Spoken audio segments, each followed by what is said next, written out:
अभी जैसे एक जन आंदोलन चला था सहारा को लेके, उसमें सहारा को कहीं ना कहीं घुटने तक पर लाने का कार्य एक वीर पुरुष ने किया था। वो अपनी धरती पे थे, बस्ती की धरती पे। उनका नाम अभयदेव शुक्ला है। बहुत सारे लोग इनको जानते भी हैं, इसमें कहने की कोई बात नहीं है। ये राष्ट्रीय अध्यक्ष भी थे, अभी है भी। देखिए, हम आज हिंदू हैं और तमाम हिंदू जनमानस के साथ खड़े हैं। मनमोहन तिवारी, अखिलेश सिंह और तमाम हमारे वशिष्ठ जी, संजय भाई, इन सब लोगों के साथ, इनके उस विजन के साथ खड़े हैं कि एक आक्रांता आता है, तमाम हिंदू धर्म स्थलों को तोड़ता है, तमाम तरीके का अतिक्रमण करता है।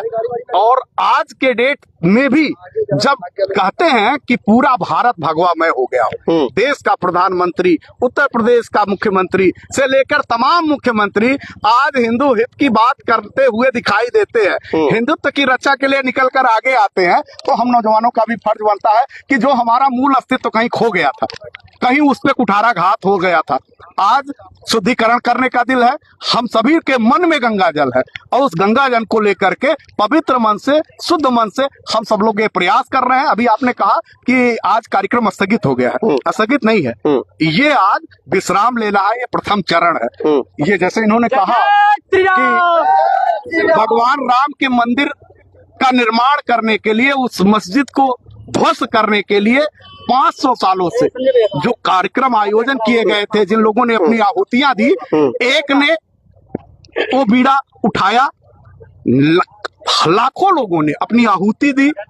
आज 500 के बाद एक युग पुरुष आया जिसने ये साबित किया कि अगर आप संगठित हैं तो आपके ना धर्म को, आपके ना मजहब को और आपके ना परिवार के लोगों को ऊपर कोई आंच नहीं आ सकती है। तो हम उसी आत्म पद चिन्हों पे चढ़ने की कोशिश कर रहे हैं।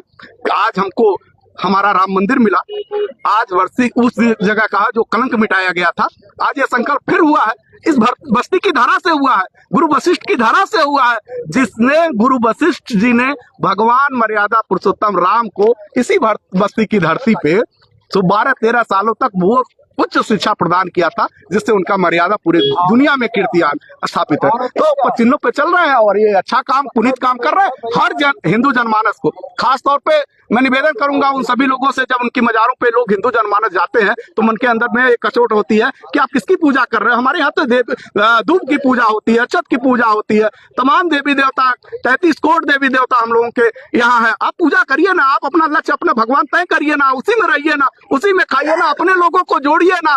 हिंदू भाई भाई की परिकल्पना करते हुए वहां की एक एक ईंटों को हटाइए और ये साबित करिए कि इस हिंदुस्तान में उन आक्रांताओं की कोई जगह नहीं है। आज कोई हिंदू मुसलमान की बात नहीं है। वो जो मुसलमान है, खासतौर पे मैं बात कर लूं कि पाकिस्तान, बांग्लादेश या हिंदुस्तान के मुसलमान, वो कहीं दूर से नहीं है, वो हमारे ही भाई हैं। वो याद करें, 5वीं पीढ़ी उठाएंगे तो उनके नाम कहीं रामदास नजर आएंगे, तो घर वापसी करने का प्लान है। वापसी करें, ये आपका घर है। आप यहाँ क्या नाम है, जब सेना में हमारे वीर अब्दुल हमीद जाते हैं, हम उनको पूछते हैं, एपीजे अब्दुल कलाम साहब हुआ करते हैं, हम उनकी इज्जत और सम्मान करते हैं।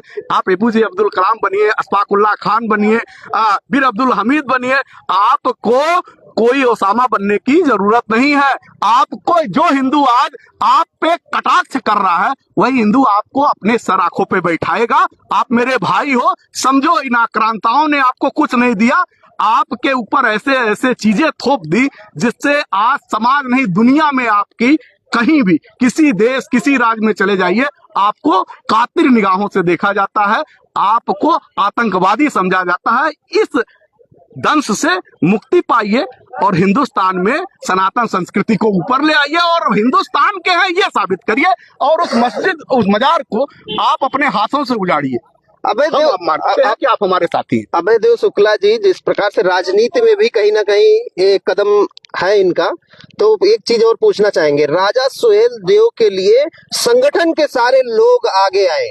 राजा सुहेल देव को कहने वाली एक पार्टी सुभाषपा, वो आप लोगों के संगठन में हिस्सा ली या नहीं? है अभी कुछ साथी उनके हुए आए हुए थे, लेकिन मैं ये कह रहा हूँ ये किसी पार्टी और किसी दल की राजनीति का विषय नहीं है, ये पूरे हिंदू जनमानस का विषय है। इसमें समाजवादी पार्टी के हिंदू नहीं, मैं ये कह रहा हूँ कि क्या लगता है आपको, भाजपा के जो हिंदुत्व का झंडा उठा के चलती है, आज सबसे ज्यादा भीड़ उन्हीं की रहनी चाहिए। ये इसमें आप पार्टी जोड़ रहे हैं? नहीं, हम पार्टी नहीं, हम आपसे पूछ रहे हैं, हम तो हिंदू, हम आपसे पूछ रहे हैं। सब मेरे भाई हैं, मैं तो यहाँ तक कह रहा हूँ जो मुसलमान, आपके कितने भाई इकट्ठा हुए?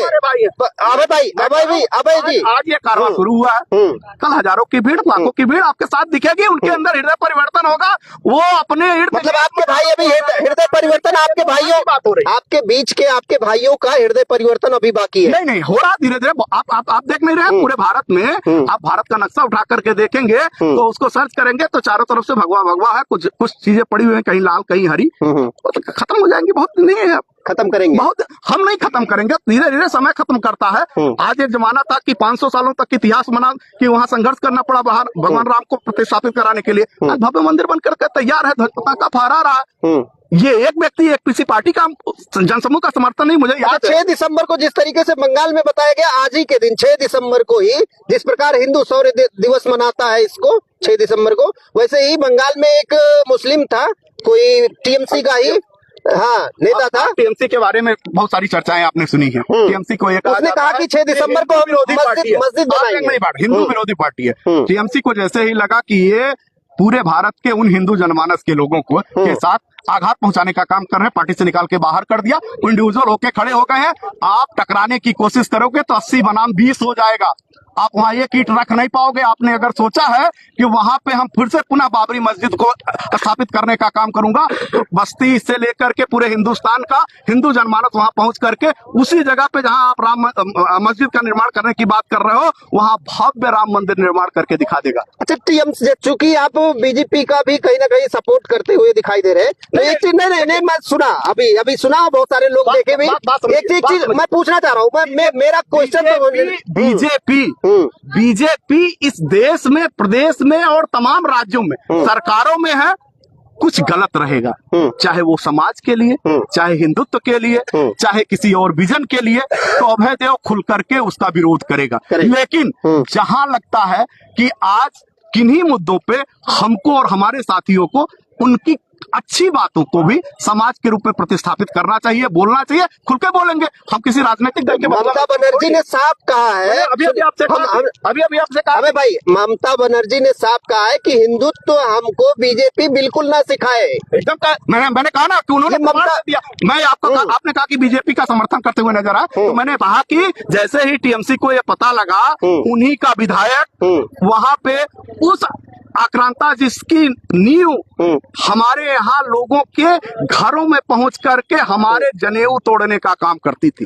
हमारे मस्जिदों को बर्बाद करने का, मंदिरों को बर्बाद करने का काम करती थी, हमारी बहन बेटियों के साथ बुरा बर्ताव करती थी, आज वही टीएमसी जैसे ही उसको मालूम पड़ा कि ये ही उसको फिर से प्रतिस्थापित करने के लिए उस प्रतीक जो नष्ट कर दिया गया था उसको ला करके पुनः स्थापित करने की कोशिश कर पार्टी से निकाल बाहर कर दिया। क्या उत्तर प्रदेश में कहूंगा समाजवादी पार्टी का कोई ऐसा नेता है? मैं तो अखिलेश यादव से कहूंगा, क्या जो टीएमसी ने किया है क्या अखिलेश यादव जी करेंगे क्या? भाई सपा की बात कर रहे हैं, तो सपा एक सांसद वहाँ लोकसभा में जाके बोले हैं, उनका समर्थन किया। मैं वही कह रहा हूँ कि टीएमसी ने तो ये साबित किया कि आप हिंदुत्व के विरुद्ध में बात करने आए हो, वो भी ऐसे जगह जहाँ पे हिंदुओं की आस्था जुड़ी हुई है। उस आक्रांता की एक उस मस्जिद को, जिस मस्जिद पे 500 सालों से हमारे हिंदुओं ने संघर्ष किया और उसको तोड़ के बाद आप उसको पुनः प्रतिस्थापित करने की बात कर रहे हो। अगर उनके मन में ना होता तो टीएमसी के सांसद, टीएमसी के विधायक को निकाल बाहर नहीं करते। मैं यही पूछ रहा हूँ प्रश्न समाजवादी पार्टी के मुखिया अखिलेश यादव से कि जिस तरह से उन्होंने सदन में जाकर के बोला है, जो भाषा का इस्तेमाल किया है, क्या उसको पार्टी से निकाल कर बाहर करेंगे? ये पूछना है, ये पूछ रहा हूँ। चलिए, अभय देव शुक्ला का एक सवाल है, वो छोड़ के आपके पास जा रहा हूँ। एक